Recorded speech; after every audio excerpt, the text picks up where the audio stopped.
Hey, everybody, welcome back to another episode of Lessons Learned, the dumbest thing I've ever done with money.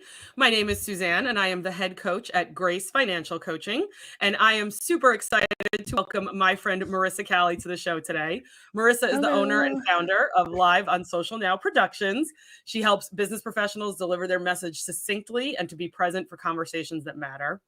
With the rise of live streaming over the last few years and increasing demand for video content, Marisa found a calling in remote live stream productions, which we are going to ask her more about. In April of 2020, Marisa launched the Live on Social Now Productions division, and this helps blend her love of tech, project management, event business, and creativity. And Marisa has had the pleasure of working with exceptional partners for virtual summits, fireside chats, video casts, anything and everything live and on a computer screen. Marisa can do it. So Marisa, it's so good to have you. Yay. Thank you for having me. I'm Yeah. really glad So to be first, here. before we get started with your financial blunders, tell us more about this video Yes. production and live stream business. Yeah, so I've been working in marketing for a long time and really kind of figuring out the best way to get people's message across, whether it's social media posts or even just a simple Facebook page. And I started my business about 7 years ago. It's kind of around this time that I started my business back in 2015. And with the progression of how marketing is, I started working with B2B professionals. So people like you that run their own business, and also partnering with other marketing agencies when we specialize in things. So live streaming became such a big thing, at least for marketing people. It was a solution to get their message across. And this was in 2018, 19, and obviously before that.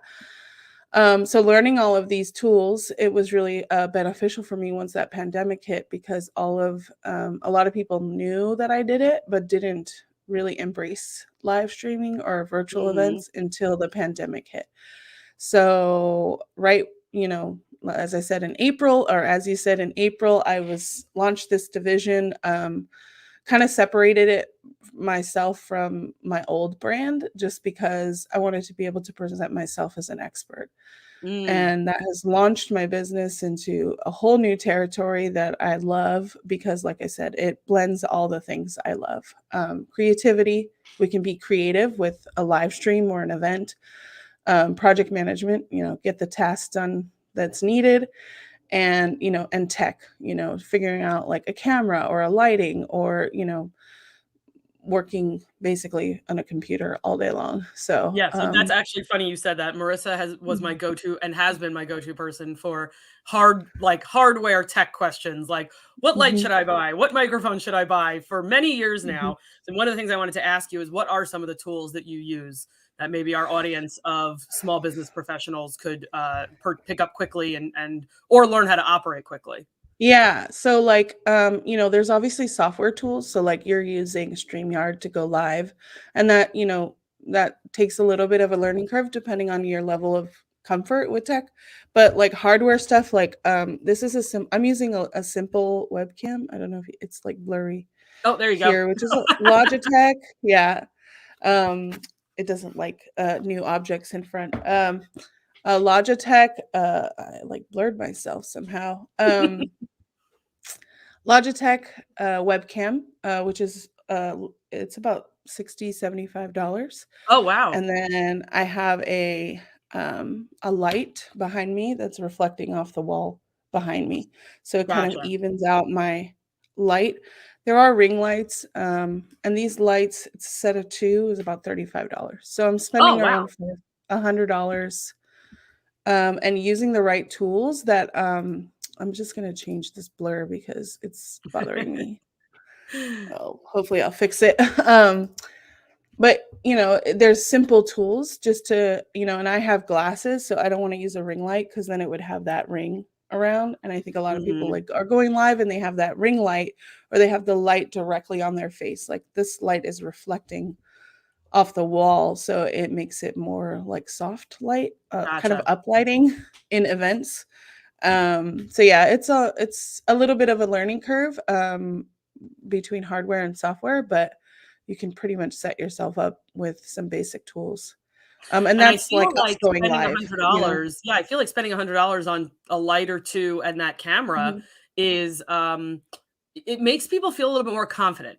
Even if it's not Yeah, their bread and butter, it's not their area of expertise, at least they feel a little bit more like, "Okay, I have a camera in front of me now," mhm. and this is making me a little more, feel a little bit more professional. So, I wouldn't have Yeah, a problem telling somebody to spend that $100 on a light and a camera just to make them feel like they're not utilizing the basic model of the camera or the audio on their computer.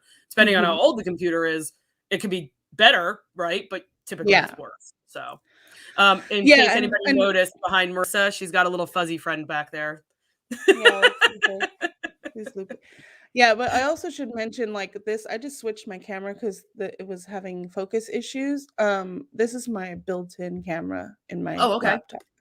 So, like, if you even if you have good lighting, you're still illuminated. I have a window open, I could close that, make it a little more dramatic. But, it's not a one-stop solution because everyone has different lighting in their home. Sure. Um, and we have good mics, and I have a headphone in here so that way there's no back or reverb or stuff like that. So there's a lot of different things that you have to test out, but I think it's not too overwhelming Yeah. when you're Yeah. just getting it's a process, like a snowball, you would say. Yeah. Definitely, definitely. And, Mhm, going back to the types of events that you've been doing most mhm, recently in the post-COVID world, how mhm. has that kinda changed the audience for these live streams, or how has that changed the person who's calling you and saying, "Hey, Marissa, can you help me do this event?"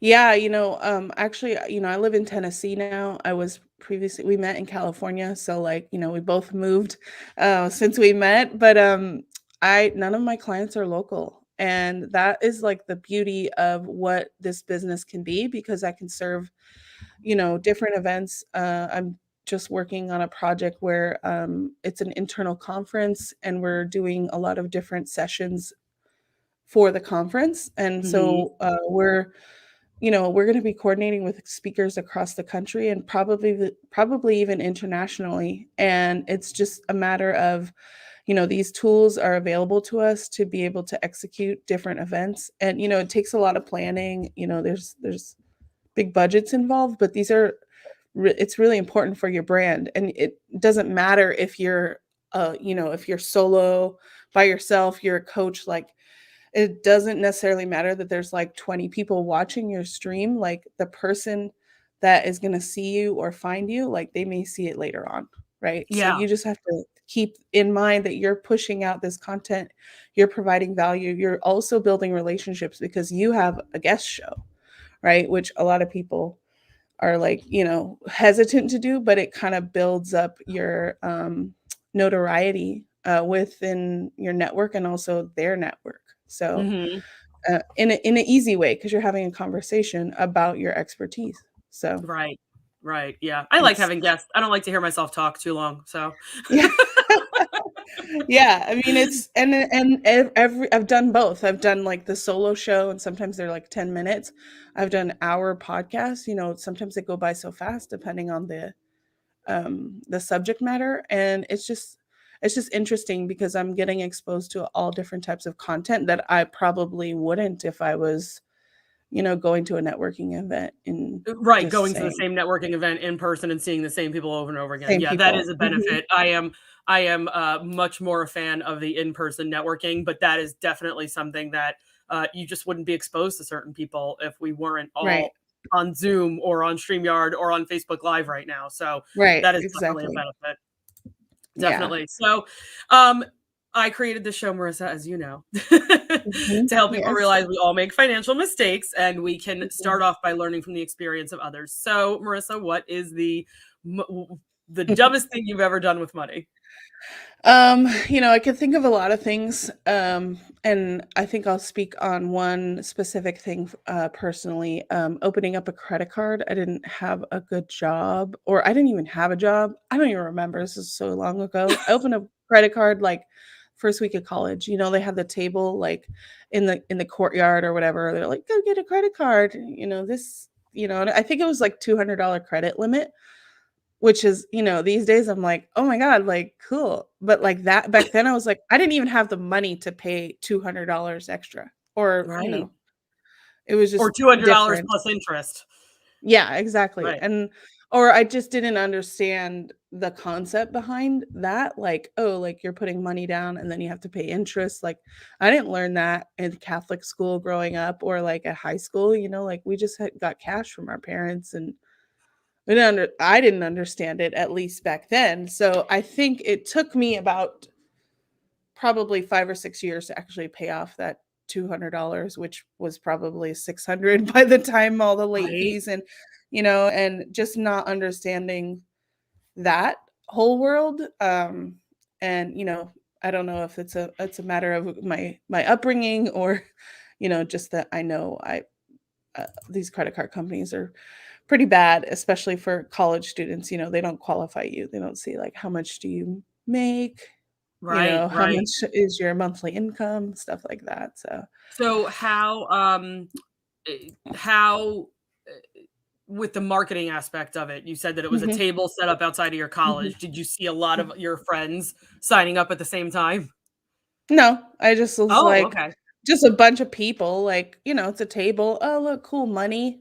I'm thinking, like, some money I could swipe, just kind of, um I think my relationship with money, and this is, like, another thing that relates kind of to my business, was very just um like, I didn't value it because I wasn't earning it as much, and so I didn't see, Mm. okay, like, this is something. I mean, I was working, like, a regular job at, like, an ice cream shop, right? So, like, you're not making a good, like, income, you don't understand that, and so I didn't understand, and those are a lot of, like, things that I was working through even up until, like, my late 30s, early 40s, my Oh, relationship with yeah. money and valuing, if I'm working, even if I'm working for a few hours, like, that's my time, and I need to value that. Do I save my time or do I give away my time? Or, there's so much, things, or also deserving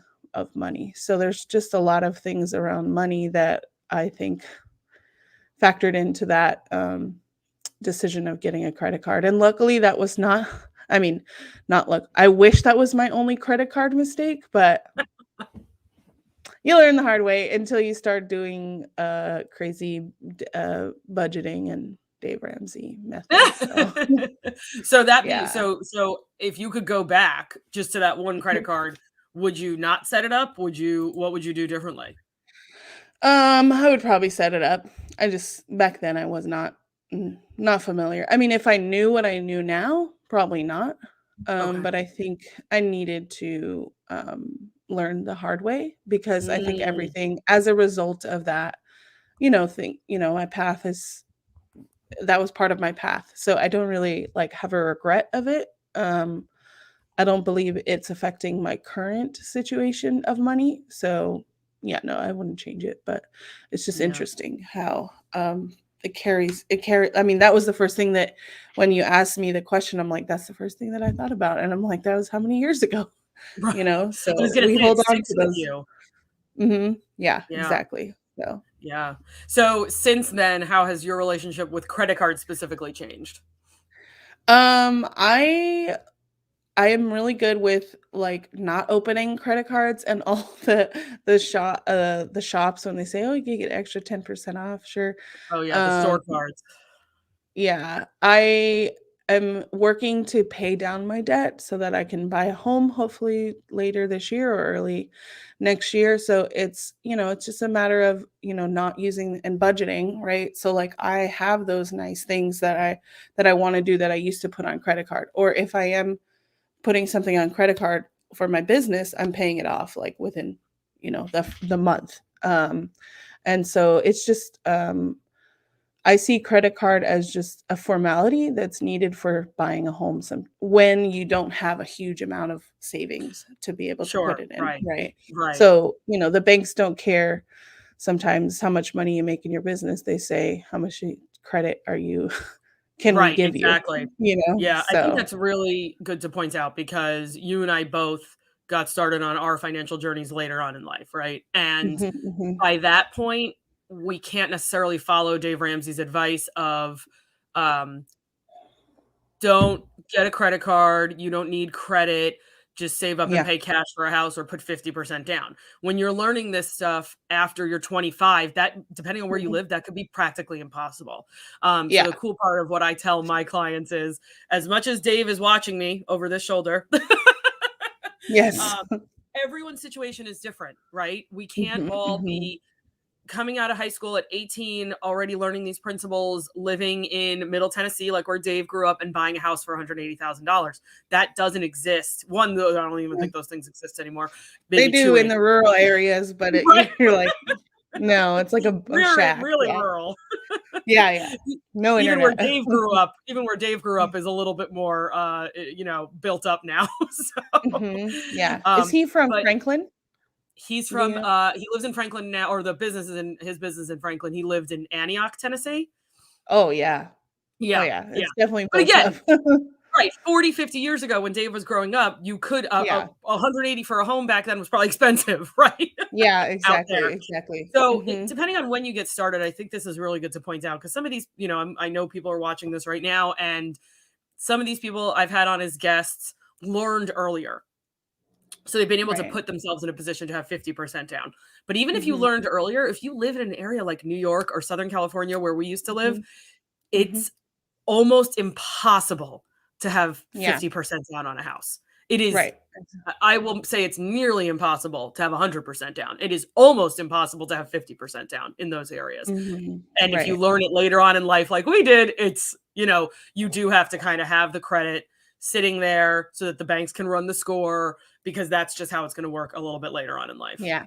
Right, exactly. And you're right. Like we both lived in New York and we both lived in Southern California Yeah. and we made good salary, but like that's also not meaning like our none of our other expenses are cheap, Yeah. and so saving 50% is just like wow. But, now that I'm in Middle Tennessee, I feel it's more aligned with like what I would like to buy a home or my relationship with money. Like I feel like I still have that California or New York mindset here. Like people say like certain things like a dish costs like $12 and they're like it's expensive and I'm like, "Oh, that's so cheap." Like in my Right. head like it's not $20 dish, right? And it's Right. just interesting how, it's their upbringing. I don't fault them. It's their environment. That's what they're used to. So it's just interesting how everything's changed. And like, "Oh, you're the Right. And then that Californian or you're the New Yorker."